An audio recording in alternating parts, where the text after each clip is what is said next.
अरड़ा यूं अटकी पौंदा शक न भाइज पक चऊं था भरम वफाले भटकी पौंदा शक न भाइज पक चऊं था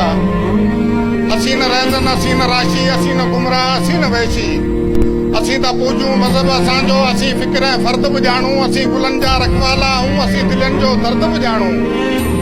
सच पुछीसीं साॻिया थींदा असांजे पोखिया ख्वाब नगर में प्रेम नगर जा प्यासा पंछी हाणे बीहंदा आब नगर में मञूं था छातियूं छिनियूं बोहंदियूं ॾुआगणियूं बि सुहागणियूं बि मञूं था रातियूं रुनियूं बोहंदियूं ॾुआगणियूं बि सुहागणियूं बि असां ते रोकियो अवां ते टोकियो असीं था सोचियूं अवी बि सोचियो जज़ा बि ईंदी कज़ा बि ईंदी मञूं था सूली सज़ा बि ईंदी असीं बि कंहिंजे कारण किथ किथ लटकी पऊं था शक न भाइज पक चऊं था अरड़ा आयूं अटकी पऊं था शक न भाइज पक चऊं था असीं मञूं था ख़ुदा उहो ई सदियुनि खां सदा उहो ई असीं मञूं था ख़ुदा उहो ई सदियुनि खां सदा उहो ई अवी त आया हलिया बि वेंदा अवांजी ज़िंदगी गणिजे थी पई असीं त मरणा मूर बि न आहियूं असांजी बंदगी गणिजे थी पई अड़े कमीणा किरड़ कांडेरा अवी त आयो पननि पखीणा अवां खे अखियूं नकरी न आहे अवी त आयो कननि पखीणा अवी ॿुधो छा अवी ॾिसो छा अवां खे ख़ुशबू अचे ई नथी अवी त गटर जे गडरू जहिड़ा अवां खे बदबू अचे ई नथी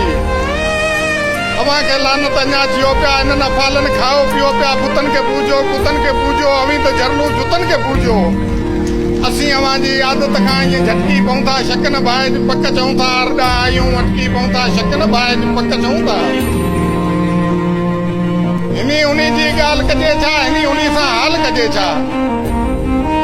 हिनी उनी जी ॻाल्हि कजे छा हिनी उनी सां हाल कजे छा ही बि अहिड़ा हू बि अहिड़ा ही हो मिड़ई अहिड़ा तेड़ा हिनी उनी जी हालत साॻी हिनी उनी में फ़र्क़ बि कहिड़ा हुजे काल कमीणा माण्हू लालच मथे लेटी पिया हुआ हिकिड़ी साहित सुहाई लाइ चंड बि चोली चेती थिया हुआ केरु ॿधाए कंहिंखे जलजे कंहिंजे मुंहं ते तांगी मलजे हिनी उनी मां कंहिंखे पलजे कंहिंजे मुंहं ते तांगी मलजे उथी मामूली करे ॾेखारियूं बदमाशनि ते भूंडा ॻारियूं चाह खपे थो साह खपे थो हाणे न कोई ठाह खपे थो